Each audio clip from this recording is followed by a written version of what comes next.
serial Sandiwara Radio Misteri Mini Pelet.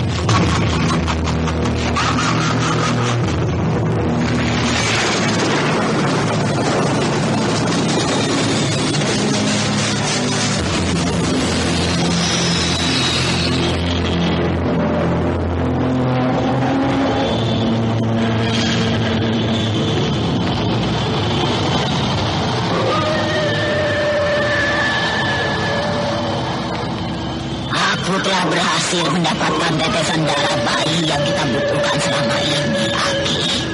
Kau lihatlah potongan tangan bayi ini. Ini adalah lengan bayi Nilam Cahya, murid Ki Buyut Manguntapa.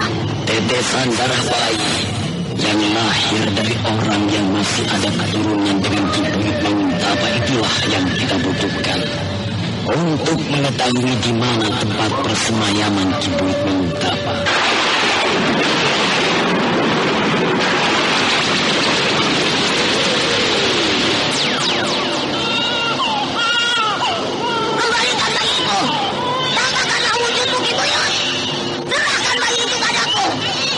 Tidak berhak memiliki bayi ini, Pelet. Bayi ini adalah cucuku. Kau licik, Pelet. Amat, tambahkan wujudmu. Jangan kau sembunyi-sembunyi, Ki Buyut. Ayo, hadapi aku. Aku sudah bosan dengan ulahmu.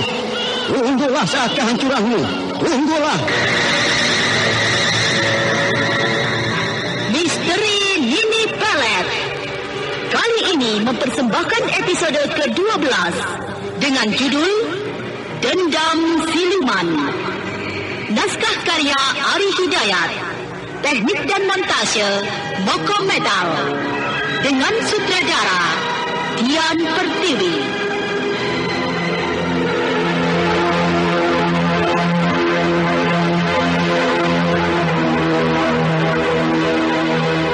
Dendam Siluman, suatu kisah menegangkan mengenai balas dendam Mini Pelet, makhluk siluman ular penyebar maut terhadap Ki Buyut Manguntapa, di mana seorang bayi mungil yang lahir dari Nilam Cahya ternyata ikut terlibat di dalamnya.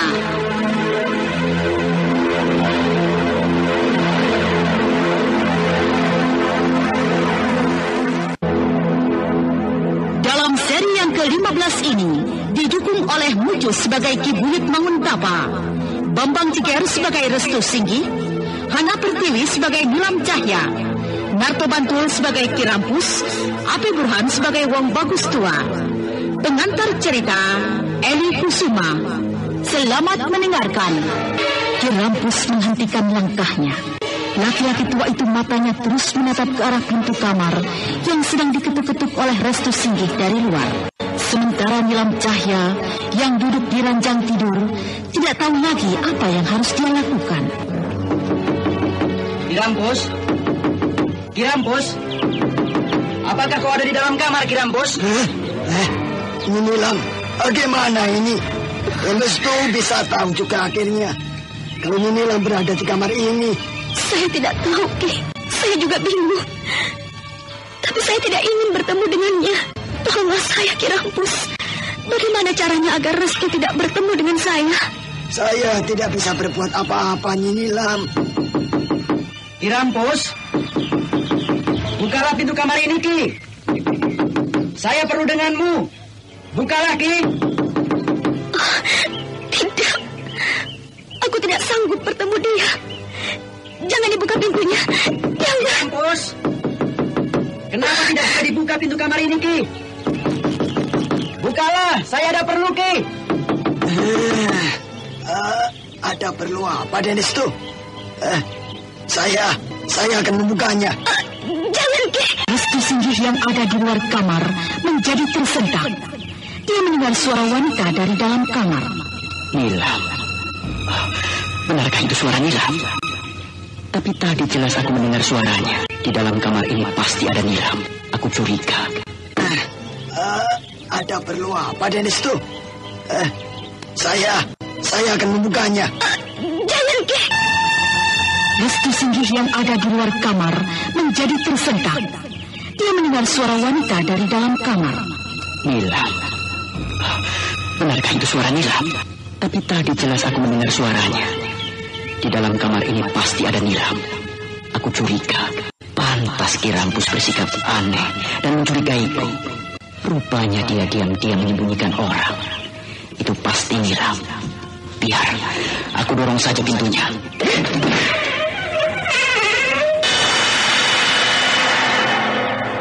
Nilam.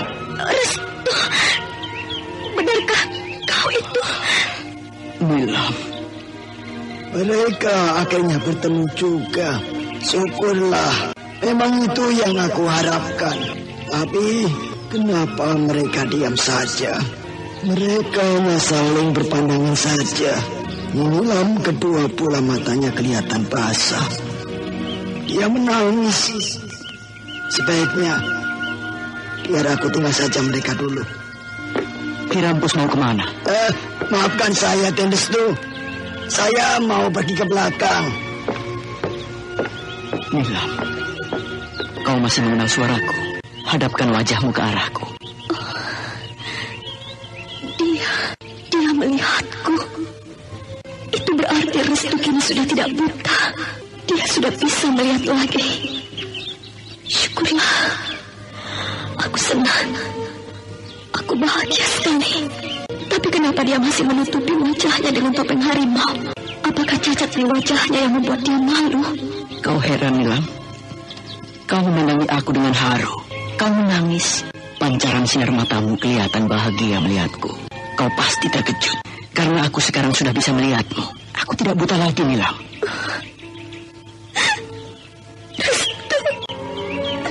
Nilam Cahya tiba-tiba memeluk Restu Singgih. Dia menangis. Restu Singgih menahan perasaannya. Sesekali dia menelan ludahnya. Karena dia sadar Nilam Cahya bukan lagi kekasihnya yang dia cintai. Aku tidak mau berpisah denganmu. Jangan marah padaku, Restu. Jangan tinggalkan aku. Nilam, kau pun sekarang sudah mau bicara. Tidak seperti dulu. Dulu kau sama sekali tidak mau bicara pada siapapun. Aku sadar. Aku salah. Aku telah banyak berbuat dosa. Terutama padamu. Aku mengerti kau kecewa. Kau sakit hati. Aku bukan lagi Nilam yang utuh. Nilam yang suci. Aku sudah ternoda. Kau hanyalah menerima susahnya. Nilam. Maafkan aku, Restu. Nilam. Tak perlu ada yang dimaafkan. Kita semua tidak luput dari kesalahan. Persoalan lama adalah sebuah dongeng untuk kita memperbaikinya. Kita sama-sama punya catatan dosa. Kau, aku, dan manusia yang lain. Semua mempunyai nilai hidup sendiri-sendiri. Aku sadar. Aku mengerti, Nilam. Kau memang bukan lagi kekasihku yang suci. Tapi bukan kau sendiri yang menyebabkan begitu. Semula aku tidak mau lagi bertemu denganmu. Aku takut kau sudah membenci aku. Aku takut kau sudah sakit hati dengan aku. Lama aku jalani hidupku sendiri. Aku sering terlintas rasa keputusasaan. Kau memegang perutku. Kenapa kandunganmu tidak menjadi besar, Nilam? Apakah kau sudah melahirkan? Kau bertanya tentang kandunganku, Restu. Kau keberatan menjawab pertanyaanku? Nasibku buruk. Kau mengalami keguguran? Atau anakmu yang sudah lahir kemudian mati? Anakku dibawa lari Nini Pelet. Makhluk siluman ular itu, bagaimana mungkin bisa terjadi, Nilam? Sejak lama Nini Pelet menginginkan bayiku. Karena hanya dengan tetesan darah bayi yang lahir dari keturunan Eyang Guru Ki Buyut Manguntapa yang bisa digunakan Nini Pelet untuk bisa melihat dan mengetahui keluar rahasia Eyang Guru Ki Buyut. Dengan begitu Nini Pelet berhasil membawa lari bayimu. Lebih dulu dia mempengaruhiku dengan ilmu ludah melatanya. Aku tertidur. Aku dikuburnya hidup-hidup. Dan bayiku yang lahir dalam kuburan dibawanya lari. Aku tidak tahu lagi kejadiannya. Begitukah kejadiannya? Tapi aku pernah bermimpi bertemu Eyang Guru Ki Buyut. Bayiku berada bersama beliau. Tapi lengan kirinya putus, Restu. Menurut Eyang Guru dalam mimpiku, Nini Pelet berhasil memutuskan lengan bayiku. Mudah-mudahan mimpimu menjadi kenyataan. Aku bersyukur karena bayimu selamat. Tapi cuma mimpi, Restu. Apakah benar akan menjadi kenyataan? Kita berdoa saja, Nilam. Aku percaya bayimu pasti selamat. Lalu bagaimana rencanamu selanjutnya? Kau tidak sanggup lagi bicara padaku, Nilam? Rasanya hidupku akan berakhir. Kau putus asa? Tidak. Kau tidak mau lagi bersamaku? Kau bicara hanya ingin menghiburku. Masih banyak yang aku ingin jalankan.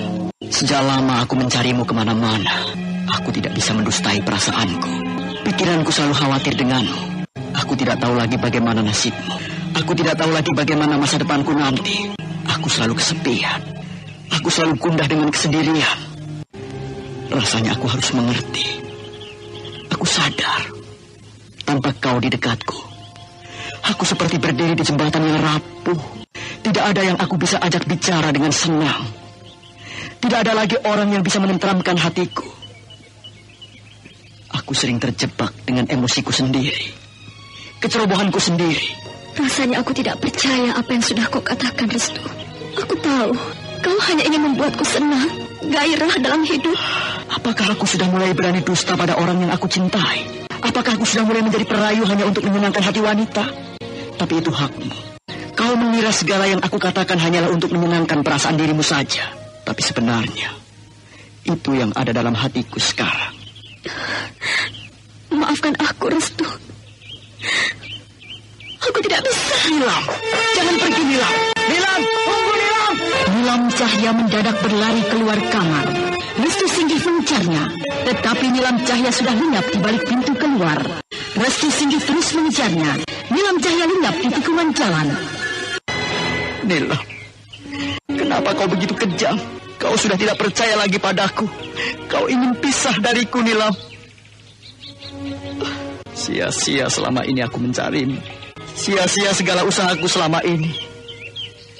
Kalau ternyata kau pergi dariku, apakah kau malu denganku? Apakah kau tidak sanggup bersamaku? Karena aku tahu keadaanmu. Aku menyesal. Aku menyesal bertemu kembali dengan kau. Kau kejam, Nilam. Kau kejam. Tidak aku sangka. Ternyata usahaku selama ini sia-sia saja mencarimu. Restu Singgih melangkah pergi. Dia kembali ke rumah Ki Rampus. Bapak, kita sudahi pencarian Nilam sampai di sini saja. Kau kelihatan kecewa. Kau kelihatan menyesal sekali. Kau tidak bersama Nilam dan Restu. Nilam sudah tidak mau lagi bersamaku. Dia pergi entah kemana. Kau tidak mengejarnya? Aku sengaja, Bapak. Dia marah padaku. Dia ingin pergi dariku. Biarkanlah dia menentukan jalan hidupnya sendiri. Barangkali aku hanya menambah susah dirinya saja. Dosa apa yang aku perbuat pada Nilam? Aku tidak mengerti. Kenapa dia sampai pergi meninggalkan aku? Aku bermaksud baik. Aku ingin bersamanya lagi. Setelah kami lama berpisah. Saya kira Nilam tidak sekejam itu, Den. Saya tahu dia itu hanya malu. Malu sekali dengan Den Restu. Itu sudah sejak lama saya mengerti. Seringkali saya memberi pengertian. Justru sayalah yang malu. Karena saya telah lama meninggalkan dia. Karena saya tidak bersama dia. Hingga dia mengalami nasib buruk. Dia diperkosa Kakang Jail Singgih. Dia mengalami kehidupan yang hancur. Saya yang malu. Karena Kakang Jail Singgih adalah kakakku sendiri. Menurut Nilam, dia sudah melahirkan. Bayinya telah dibawa lari oleh Nini Pelet, siluman ular kuning cermai itu. Benarkah begitu? Saya sungguh tidak tahu. Nilam juga menceritakannya padaku. Itulah saya akan berusaha mencari bayinya. Saya akan menjaga dia. Nilam saat ini jiwanya dalam keadaan guncang. Bukankah seharusnya kau mengikuti dia, mencarinya? Biarkanlah dia menentukan keinginannya sendiri, Bapak. Aku tidak bisa. Aku tidak kuat dengan dia lagi. Dia terlalu baik. Dia terlalu suci bagiku. Aku tidak mau menghancurkan hidupnya.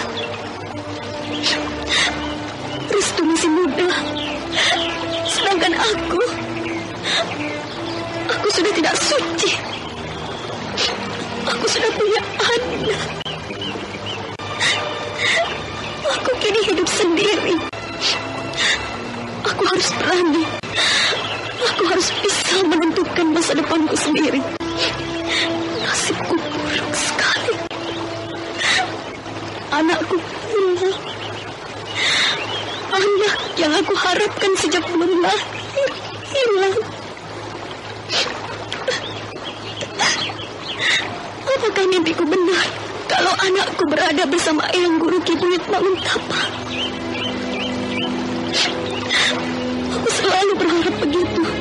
Hari sudah senja, matahari kini sudah tidak tampak lagi. Nulam Cahya tidak sadar kalau hari sudah mulai gelap. Dia masih saja duduk di batu itu. Restu, maafkan aku. Aku tidak bermaksud menyakitimu. Aku bukan kejam lari darimu. Aku tidak bermaksud meninggalkanmu. Tidak sama sekali, Restu. Maafkan aku, Restu.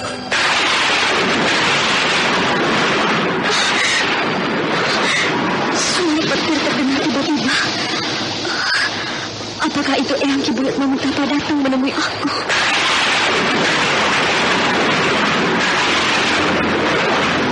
Pucuku Nilam, Eyang datang.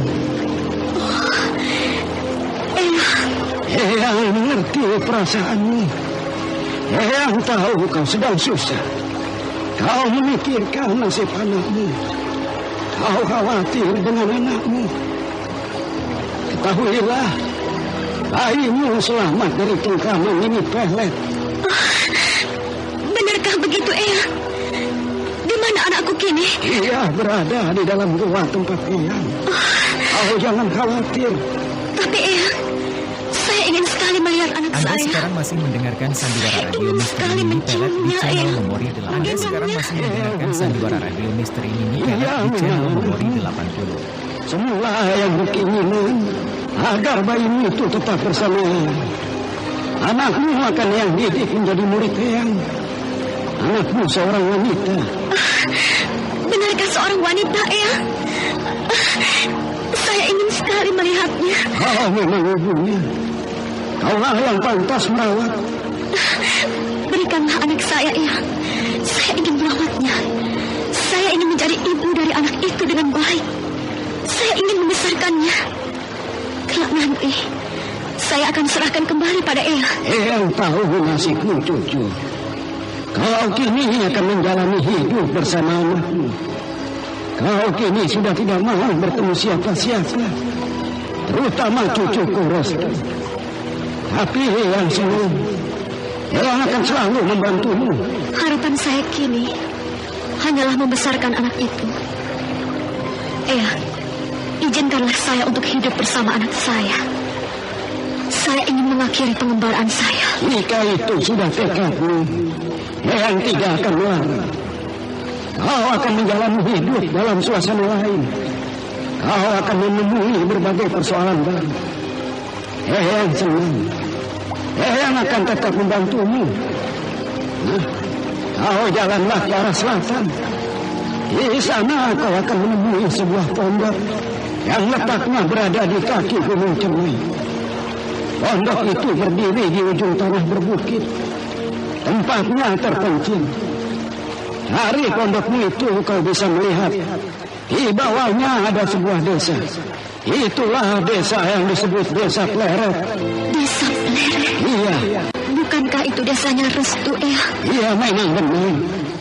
Menetaplah kau di pondok itu. Rawatlah anakmu baik-baik. Nulam Cahya masih duduk di atas batu di tepi sungai bebatuan. Dia baru saja ditemui Eyang Gurunya Ki Buyut Manguntapa. Suasana malam itu mulai terasa dingin. Kabut tipis pegunungan Cidemai turun menyebar ke sekeliling daerah itu. Eyang Guru Ki Buyut Manguntapa sudah pergi. Dia datang tanpa wujud, dan hanya suara yang menyampaikan kabar gembira. Anakku selamat. Dia kini berada bersama Eyang Guru Ki Buyut Manguntapa. Aku bersyukur sekali. Aku bahagia sekali. Ternyata mimpiku menjadi kenyataan. Tapi dalam mimpiku, aku Aku melihat lengan kiri anakku putus. Lengan kirinya dipatahkan ini pelet. Apakah benar anakku tidak akan memiliki lengan kiri? Buruk sekali nasib anakku jika itu benar-benar akan menjadi kenyataan. Menurut Eyang Guru Ki Buyut Manguntapa, anakku seorang bayi perempuan. Tentunya dia manis, dan tentunya jika besar kelak dia akan cantik. Tapi kenapa nasibnya buruk? Aku harus pergi ke desa Pleret. Tujuanku adalah ke arah selatan. Di ujung tanah perbukitan sana, aku akan menemukan sebuah pondok. Begitulah menurut Eyang Guru Ki Buyut Manguntapa. Itulah semua yang diperintahkan kepadaku. Tapi kenapa Eyang Guru Ki Buyut Manguntapa tidak memberikan bayiku? Apakah setelah aku sampai di pondok itu nanti, anakku itu baru diserahkan padaku? Sebaiknya aku berangkat malam ini juga.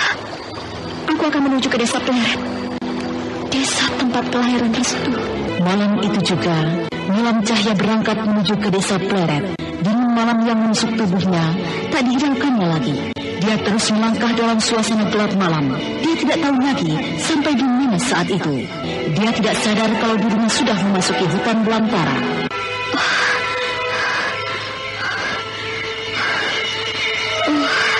Lelah sekali rasanya. Aku tidak melihat jalan. Gelap sekali. Entah aku berada di mana sekarang ini. Kakiku rasanya sudah tidak kuat lagi berjalan. Rasanya aku sudah sangat jauh sekali menempuh perjalanan. Aku butuh istirahat. Aku haus dan lapar.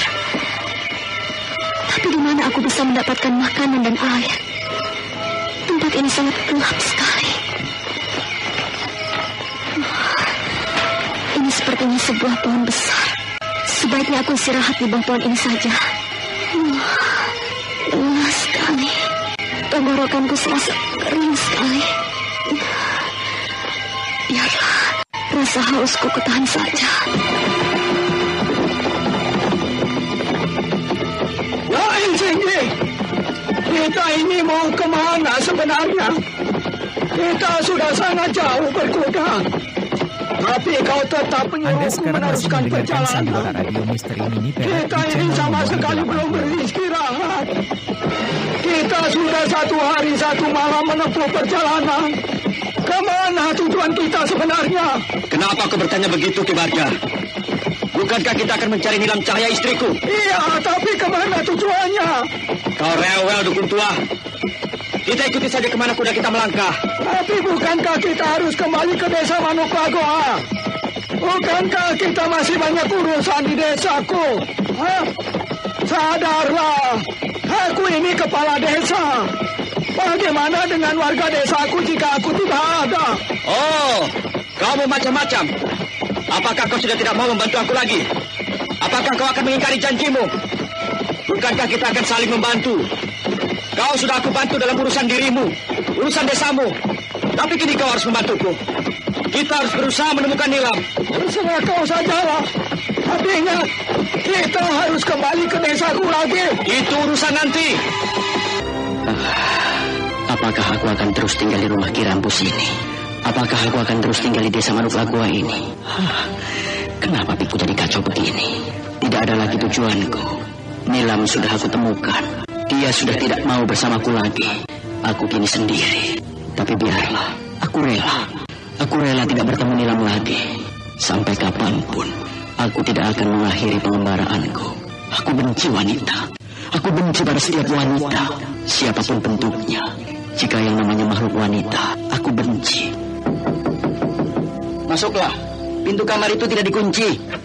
Anda sekarang masih mendengarkan sandiwara radio misteri ini pelet di channel Memori 80. Aku tidak tahu. Tapi aku tahu, kau kecewa karena ditinggal Nilam Cahya. Karena segala usahamu sia-sia. Aku sudah mulai membencinya, Bapak. Aku sudah mulai melupakannya. Aku sekarang benci pada setiap wanita. Aku tidak akan mau kenal makhluk wanita. Cukup. Jangan kau ulangi kata-katamu itu. Bapak tidak suka? Sangat tidak suka. Kau sudah hilang kepercayaan dirimu. Tiba-tiba aku menemui dirimu yang lain. Lain dari semua yang aku kenal. Kau anak muda yang bijaksana, tekar dalam menghadapi persoalan. Kenapa berubah begitu? Apakah karena kau tidak akan pernah bertemu Nilam Cahya lagi? Lalu kau berubah begitu? Maaf, Tun Restu. Bapak bukan menasehati, tapi karena Bapak banyak belajar kepribadianmu. Dari mana kau akan mulai melakukan keputusan untuk membenci setiap wanita? Sedang semula kau gencar usaha keras mencari Nilam Cahya. Tapi pada akhirnya kau malah membencinya. Bukankah kau sendiri yang merelakannya dia pergi meninggalkanmu? Bukankah kau sendiri yang melepasnya agar dia menentukan hidupnya sendiri? Jangan cengeng, anakku. Hilangnya sebuah persoalan bukan berarti kau harus kecewa. Benarkah aku sudah cengeng, Bapak? Aku tidak mengerti lagi diriku, Bapak. Aku malu. Entah apa sebabnya pikiranku jadi berubah. Aku sangat mencintai Nilam. Aku ingin menjaganya. Meskipun aku tahu dia bukan lagi milikku. Jika itu maumu, kenapa semula kau biarkan saja Nilam pergi? Bukankah kau bisa mengejarnya? Bapak. Tidak, Bapak. Maafkan aku. Maafkan aku, Bapak. Eyang Guru di Bukit Manguntapa. Maafkanlah aku. Jika kau mendengar keluhanku, jagalah Nilam. Kau menyebut Ki Buyut Manguntapa, Eyang Gurumu. Apakah kau benar-benar sadar? Aku sadar, Bapak. Maafkan aku. Aku malu dengan diriku sendiri. Aku salah. Aku malu, Bapak. Sudah. Kini aku sudah menemui dirimu kembali. Tidurlah yang nyenyak. Jangan terganggu pikiran-pikiran yang tidak-tidak. Maafkan aku, Bapak. Sekali lagi maafkan aku. Kau masih muda. Jiwamu masih penuh emosi. Sementara itu di hutan belantara, sesosok bayangan tengah bergerak sambil menggendong sebuah bungkusan dalam pelukannya. Dialah Nyi Pelet. Dan bungkusan yang digendong dalam pelukannya itu tidak lain adalah si tumbal atau ular berkepala bayi. Hampir satu malam si tumbal tertidur pula sekali. Dia tidak rewel lagi, karena dia sudah puas menyantap korbannya dan meminum darahnya. Aku harus kembali ke puncak Gunung Ciremai, tempat persemayamanku. Aku akan mengadukan tentang kegagalanku masuk ke gua rahasia Ki Buyut Manguntapa pada perempuan mayit suamiku. Aku kini sudah tahu di mana gua itu berada. Ternyata gua rahasia tempat persemayaman Ki Buyut Manguntapa masih berada di sekitar Gunung Ciremai. Gua itu berada di balik air terjun Sungai Jati Arum.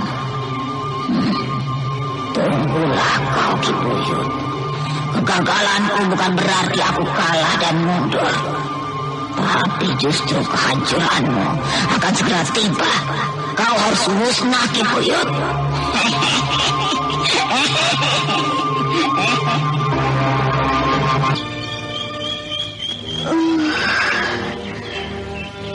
Matahari sudah muncul. Rupanya sudah siang. Enak sekali aku tidur di bawah pohon ini. Aku baru sadar. Rupanya aku kini berada di hutan belantara. Karena semalam aku tidak tahu keadaan tempat ini. Aku harus melanjutkan perjalananku. Mudah-mudahan dalam perjalananku nanti aku mendapatkan makanan dan air. Perutku lapar sekali.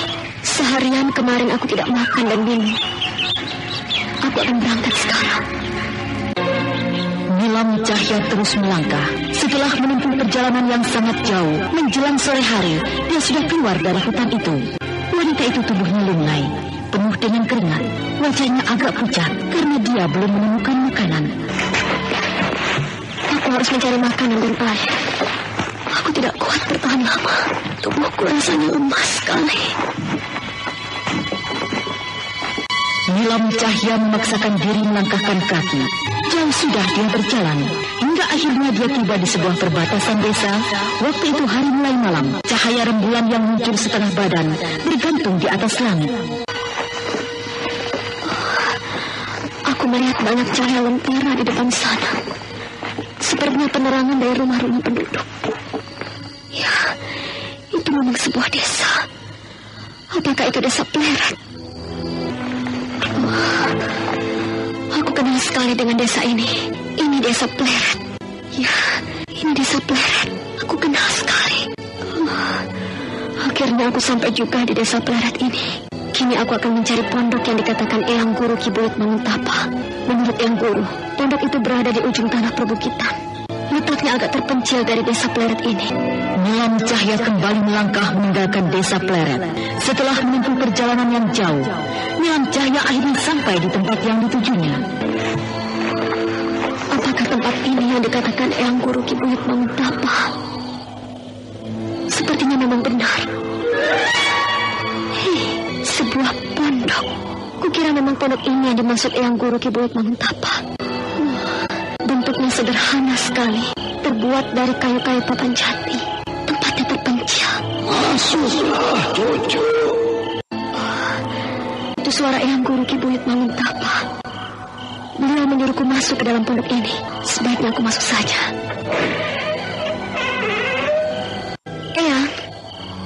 Eyang Guru, di manakah Eyang berada? Jangan kau cari aku, tapi lihatlah bungkusan yang ada di depanmu itu. Iya, di dekat cahaya lentera itu, aku melihat ada bungkusan. Bungkusan apa itu, Eyang? Itulah anakmu. Dia sedang tertidur nyenyak. Anakku. Benarkah begitu, Eyang Guru? Dekatilah anakmu itu. Nah, Eyang rasa sudah cukup. Tinggallah kau bersama anakmu di pondok ini. Rawatlah dia baik-baik. Eyang pergi, cucu.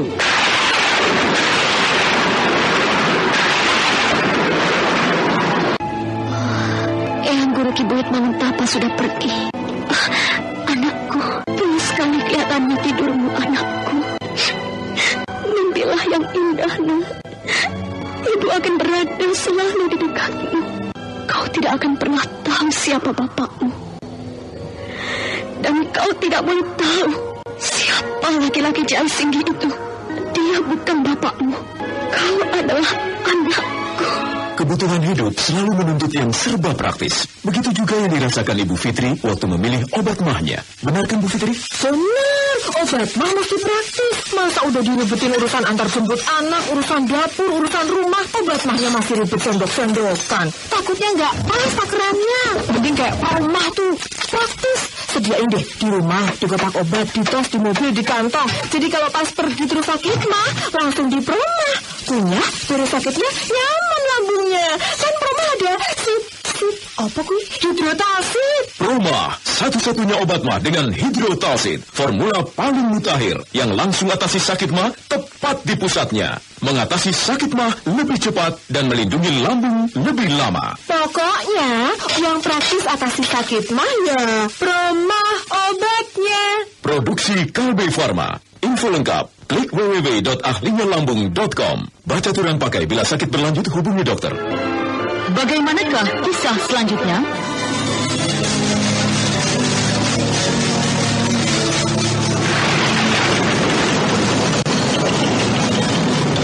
Nah, saudara pendengar, ikutilah kelanjutan Sandiwara Radio Misteri Nini Pelet. Sampai jumpa.